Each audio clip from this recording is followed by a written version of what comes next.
जब पहली बार lockdown announce हुआ ना शेखर जी, मेरे घर वाले खुश हो गए। उनको लगा हम एक दूसरे के साथ टाइम स्पेंड करेंगे, हम बातें करेंगे। फिर 2 घंटे में हमारी सारी बातें खत्म हो गई और रियलाइज हुआ कि घर का काम भी तो हमें ही करना है। 2 दिन में लगने लगा ये 2 BHK में रहते क्यों हैं, 1 रूम किचन काफी है हमारे लिए। और घर में हर एक की कुछ ना कुछ ड्यूटी लग गई थी। मेरी ड्यूटी लगी थी बर्तन मांजना। 1 महीने बाद मैंने बोला सीधा कढ़ाई से खाना खाओ तुम। प्लेटें चाहिए नहीं मुझे घर में, ये मिडल मैन हटाओ बीच में से। मैं अपनी बीवी को पिछले 10 साल से जानता हूँ, but thanks to the lockdown मुझे उसकी असली आईब्रोज का पहली बार ही पता चला।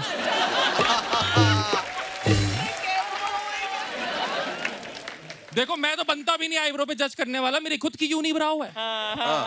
बट हमने सारी जिंदगी सारी आईब्रोज को सिर्फ ऐसे ही बढ़ते देखा है। मेरी बीवी की ऐसे के साथ ऐसे भी बढ़ रही है। उसके खुद के फोन ने उसको पहचानना बंद कर दिया। मैं एंड तक आते आते यूट्यूब से मैंने थ्रेडिंग सीख ली थी। मैंने कहा ये शादी को तो बचाना पड़ेगा। अब जिस वीकेंड शो नहीं मिलते मैं अपनी सोसाइटी में थ्रेडिंग का ही काम करता हूँ। और पिछले 2 साल में ना ऐसा भी बहुत हुआ कि बहुत लोगों की शादी हो गई है। जिनकी शादी हो गई थी उनके घर वालों ने बच्चे करवा दिए। ये होता है अर्चना जी, मतलब जो माँ होती है ना हिंदुस्तानी माँ, वो आपके कभी ना कभी पीछे पड़ जाती है कि शादी कर। जैसी मैं 25 टापा, मैं जो भी बोलता था वो इस बात से लिंक कर देती थी तेरी शादी नहीं हुई ना इसलिए हो रहा था। जैसे मैंने एक दिन बोला कि आज कितनी गर्मी है, मम्मी ने बोला बेटा बीवी होती ना तो वो नींबू पानी बना देती, फिर गर्मी ना लगती तेरे को। So true. पापा पीछे बैठ के बोल रहे हैं मेरा नींबू पानी का झूठी। और घर वाले चाहते हैं कि आपकी शादी हो जाए, बट ये नहीं चाहते कि आपका अफेयर हो। इसलिए आज तक सारे लड़के अपने गर्लफ्रेंड का नंबर अपने फोन में कस्टमर केयर से सेव कर रहे हैं। और उनके घर वालों को समझ में भी नहीं आ रहा है ये कौन सा कस्टमर केयर है जो दिन में 10 बार फोन कर रहा है।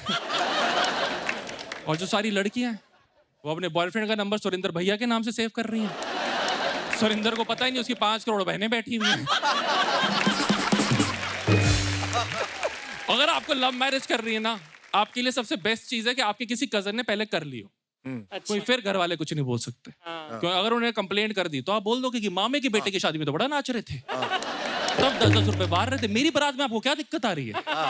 और अर्चना जी आप सोच रहे हो कि ये सब मुझे कैसे पता है, क्योंकि मेरी भी लव मैरिज हुई है। आई नो मेरी शक्ल से लगता नहीं है, बट बिलीव इन योरसेल्फ।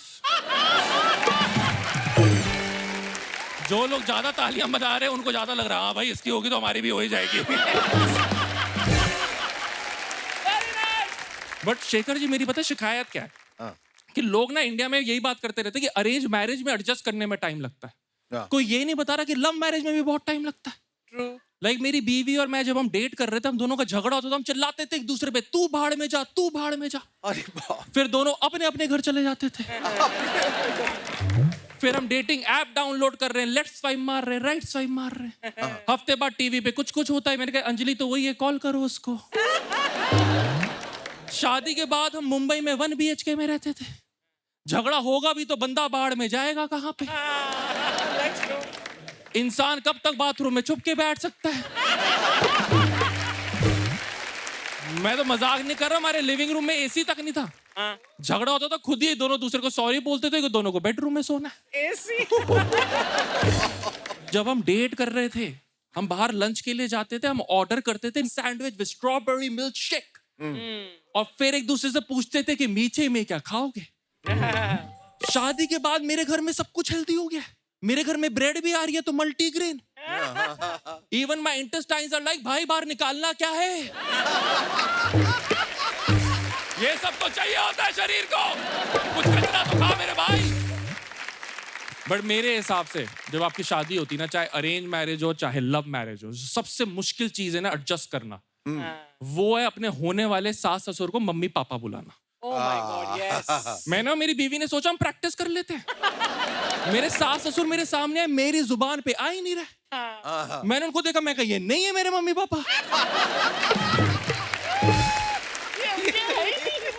और मुझे गलत मत समझना, मेरे सास ससुर बहुत ही चिल लोग हैं, एकदम पार्टी वाले। मेरा आज तक उनसे एक बार झगड़ा नहीं हुआ है। बट मुझे लगता है यही प्रॉब्लम है। झगड़ा ना हुआ हो तो पेरेंट्स वाली फीलिंग ही नहीं आती।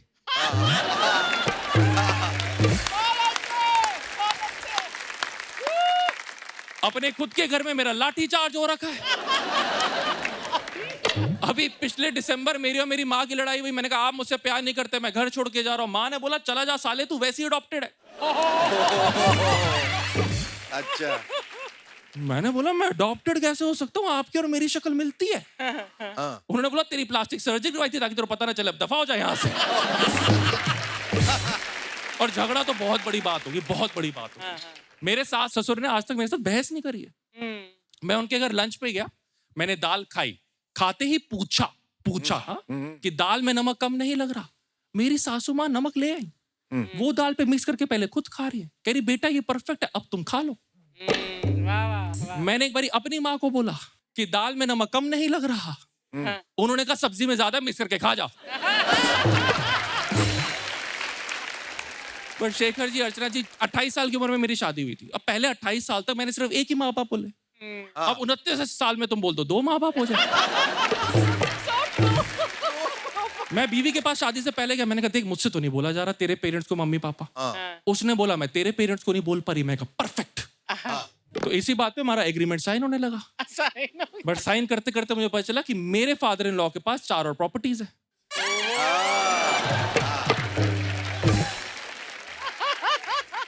तो मैंने बोला पापा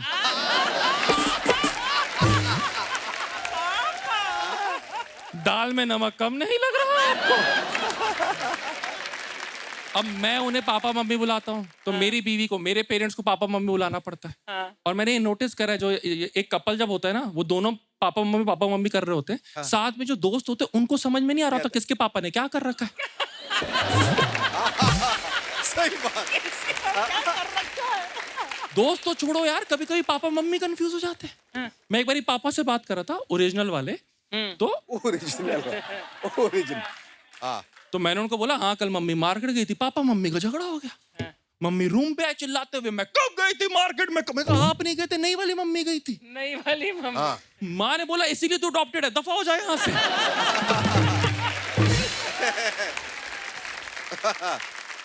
बट जो सबसे डिफिकल्ट मोमेंट है ना, जो सबसे ऑकवर्ड मोमेंट हमारे घर पे एडजस्ट होने का आया, वो आया हमारे लिविंग रूम में, जब सारे साथ में थे। मैं, मेरे फादर इन लॉ और मेरे पापा, हम तीनों उस तरफ टीवी देख रहे थे और मैंने बोल दिया पापा। अच्छा। वो दोनों मुड़ गए मेरी तरफ। ये मेरी लाइफ का पहला लव ट्रायंगल था,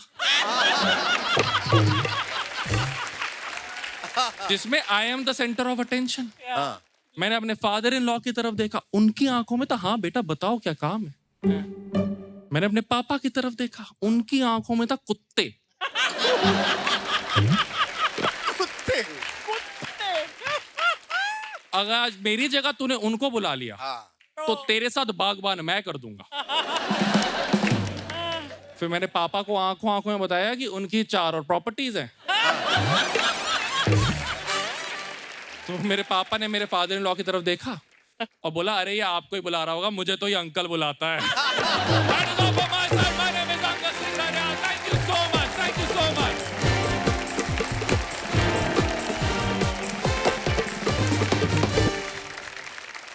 छा गए तुसी, छा Thank you, गए ma'am. Angad. Thank you, ma'am. इतनी सिंप्लिसिटी के साथ लेकिन इतनी ब्रिलियंस के साथ तुमने अपना स्टैंड अप किया है। So Thank you hats so off. much. Very, very good. Thank you. Angad, I think, what caught my attention is your complete ease on stage. As though you were performing with your 2 fathers in your drawing room. Mind blowing था यार। और बहुत अच्छा। वो एक घूम के टहल के वाली जो बात, which you made the act look conversational, is your unique selling point. And this was a very, very deserving standing ovation, just like him. So we'll all clap for you once again. Thank you, sir. Thank you so much. अब एक बात बताओ मुझे आप कि ये सारे पंजाबी हाँ जी, हैप्पी गो लकी क्यों होते हैं? मैं सच्ची बात बताऊं, ये हैप्पी को लक्की तभी तक होते हैं जब तक ये पापा नहीं बन जाते। अच्छा। हाँ। फिर हैप्पी को लक्की बंद हो जाता है। हाँ। मेरे पापा हैं, वो बहुत गुस्से वाले हैं। आंखों में देख के बोलते थे मारूंगा 10, गिनूंगा 1। मैं एकदम घबरा जाता था कि ऐसा क्यों कर रहे हो। फिर धीरे धीरे अंदर का कॉमेडियन बना। एक दिन उन्होंने बोला मारूंगा 10, गिनूंगा 1। मैंने क्यों गिनती नहीं आती क्या? फिर लगाई 10। उस दिन पड़ी 50, गिने 5।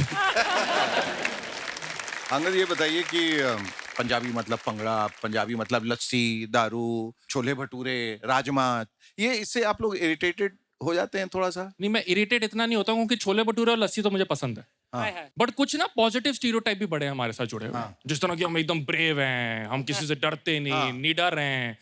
मैं वैसा बिल्कुल नहीं हूँ। कैसे हो फिर, कैसे हो? मैं बहुत बड़ा डरपोक हूँ अर्चना दी। वाह वाह। मैंने हॉरर मूवी देख ली तो मैं अकेले सो नहीं पाता। मैं आपको किस्सा सुनाता हूँ। मुंबई एक दोस्त के घर जा रहा था, उसकी सड़क एकदम सुनसान, हाँ। ना लाइट ना कुछ। तो मैं घबरा गया, मैं नहीं जा सकता इस गली में। तो मैंने वही करा जो एक समझदार इंसान करेगा। क्या? मैंने वेट करा कि पहले कोई आए, मैं साथ साथ चला जाऊंगा, है ना? तो एक लड़की आई, मैं उसके साथ साथ चल पड़ा। मैंने इतनी दूरी रखी कि उसको कुछ ना लगे, हाँ। बट मैं इतना पास था कि भूत आ गया तो मैं उसकी बलि दौड़ा के भाग जाऊं। बट फिर शेखर जी मुझे ध्यान हुआ कि हो सकता है यही भूत हो। हाँ, कह रहे हैं। इसने देखा मैं ऐसी गली में घुस नहीं रहा हूँ, हाँ। तो ये इंसान का रूप लेकर आ गई। पहले तो उसने व्हाइट ड्रेस पहन रखी है, जो आपको पता है सारे भूतों की यूनिफॉर्म है। उसके घने लंबे बाल थे, जो तो हम पंजाबियों को तो बड़े ही पसंद है। वो लड़की है जो हम नॉर्थ इंडियंस को बड़ी पसंद है।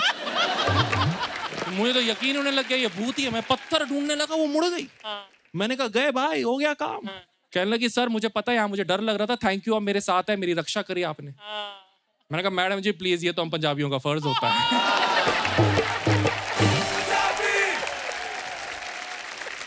अंगद, आप कॉमेडी की होप हैं और लाफ्टर की तोप हैं।